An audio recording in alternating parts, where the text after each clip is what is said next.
All right, we got our umbrella. It's still raining. We're gonna go rescue fish if the water's going over the spillway. We got our umbrella stick. This is something that I rigged up years ago. I'll show you what it is real quick. So we got our fish net, 5-gallon bucket, and this is my planting and harvesting stick. So you can put trash in here, you can put your seeds, you can put fruit, place for paper towels, you can put your drink right here. This is where the paper towels usually go, right there. Your drink holds right there. And this is where I usually harvest fruit, or if I got seeds or whatever. But check this out. You can stick it in the ground, especially when it's been raining, because that's when I use it the most. And there we go. I got my umbrella stick. It's my walking stick I've had for 30 something, 40 years. I don't know how long. And I also have one of those sun umbrellas. So in the summertime, when it's 120 outside, 108 in Texas, I use this to block the sun if I'm working in a spot where I can just stab that in the ground. And it just sits in a PVC pipe right there. So I just took the PVC pipe, taped it onto the top of my walking stick, and I set the umbrella right inside there. And it works that simple. So we're going to take our happy little walking stick, and it'd be nice if we could put our little, there we go. Now we got this and that. So I'm hands-free now. I can hold my stick and the umbrella and the bucket at the same time. So I don't have the gimbal, I just have the camera strapped to my chest. And I know you're probably looking for part 2 of the solar video, but since I redid the solar array, it's been raining. The sun hasn't been out. So it is wet back here. It'd be nice if I could rig up the gimbal on my chest, but that thing is just too heavy and it wouldn't work with the strap system. So we're gonna go out here and see if water's going over the spillway. We're gonna walk by the solar array on the back side of the property. I don't know if anybody's ever seen this array, but we're gonna show it. There's my wood pile. It's getting pretty low right now.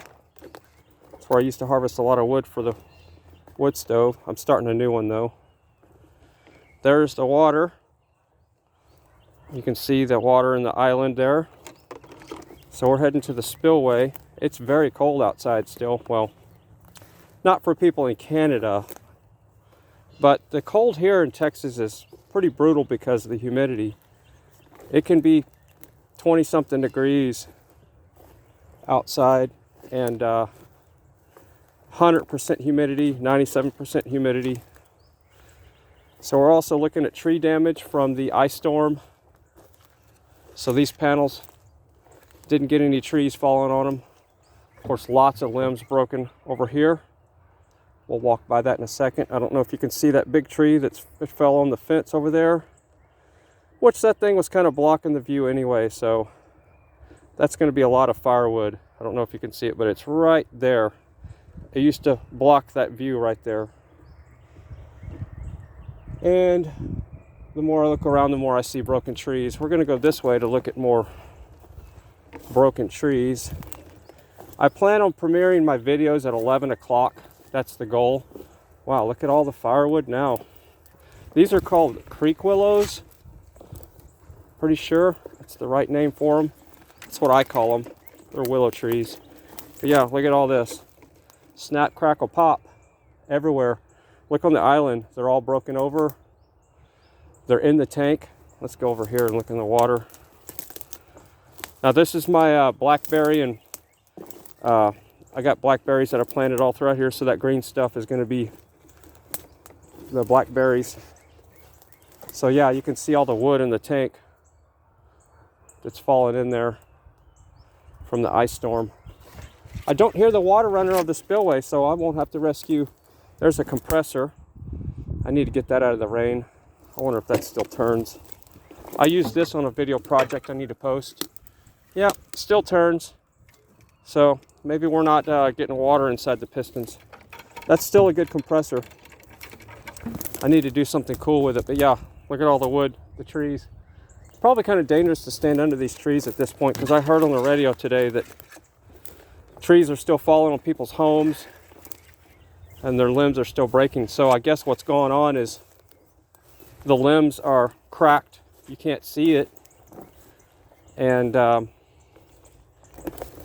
weight of water or whatever is causing them to break still. I don't hear the water running over the spillway. I thought for sure we had enough rain to do that last night. Okay, my stick got caught up. So when it rains really hard, you got to be careful out here because these vines will trip you up and you will face plant. There's vines that are wicked that you cannot walk through. All right, so yeah, the water should be coming over the spillway right here, and I'm not seeing it. It's just a little bit running. I'm gonna look for fish.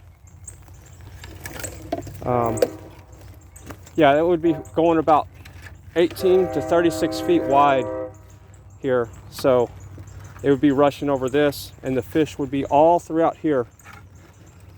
And all down here is when I have to harvest fish. I come through here and then you see them moving. It's just not gonna stop raining. Having to move my umbrella.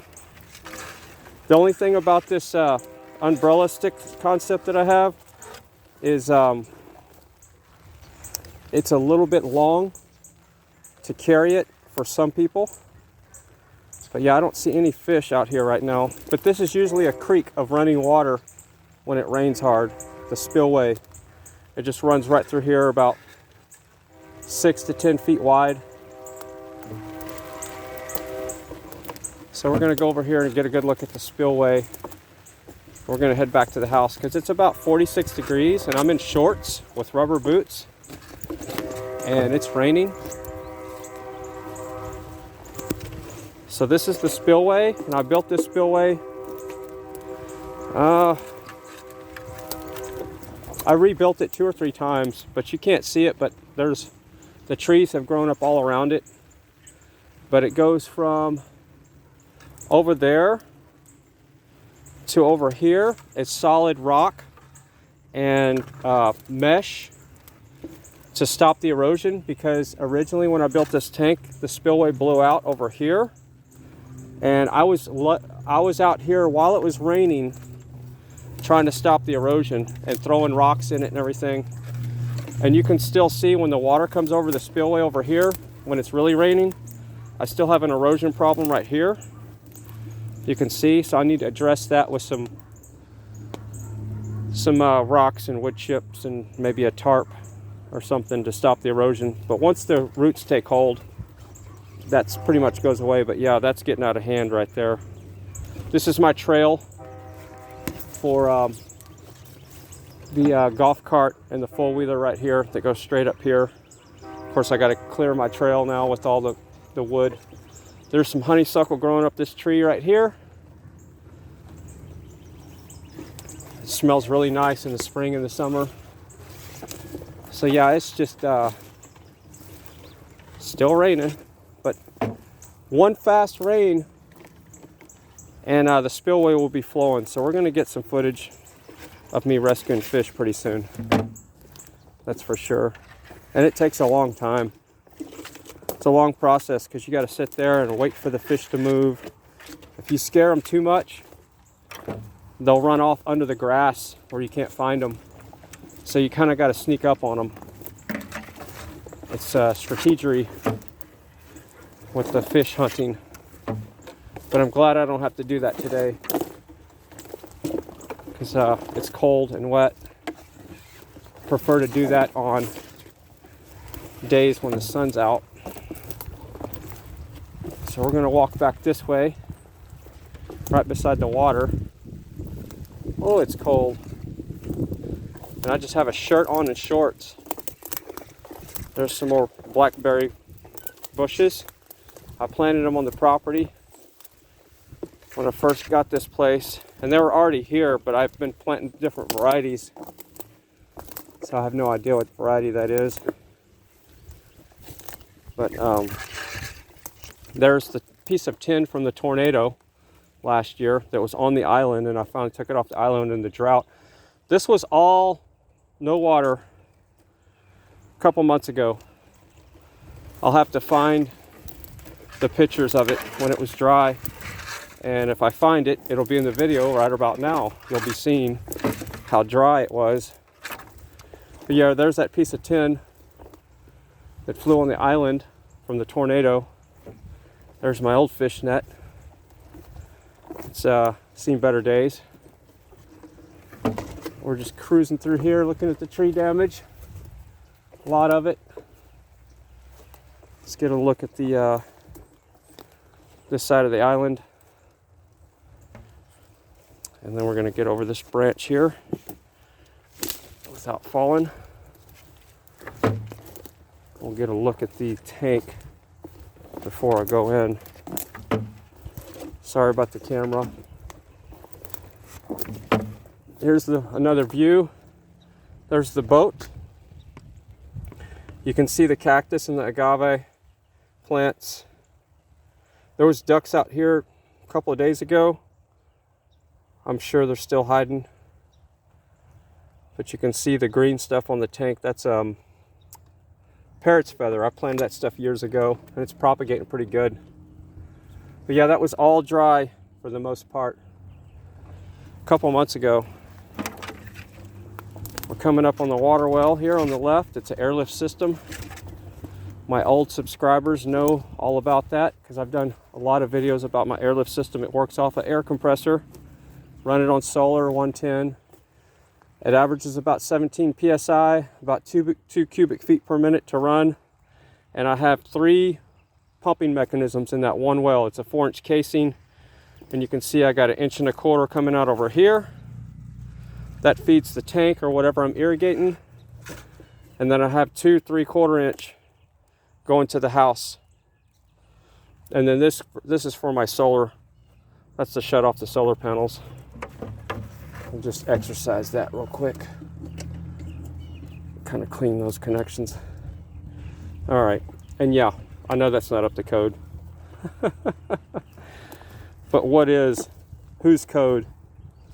If it's safe, to me that's okay. If you don't know what you're doing, don't touch it. So yeah, the tank is pretty much almost full. It's not going over the spillway yet, so it's got another 6 inches to go over the spillway. But I need to clear in front of the tank so I can see it better from the house. And have a better view. Haven't seen any purple martins yet this year. We're going to be coming up to the purple martin house. The birds that you hear chirping are purple martins, but that is a thing to get them to come to this area. So they'll have happy homes right here. But there's the purple martin setup. I think it's an 18 gourd setup. I can't remember. 16 or 18. All right, so we will check back on the fish maybe tomorrow, and I'll give you a little bit of update. But it's getting cold. Love you all.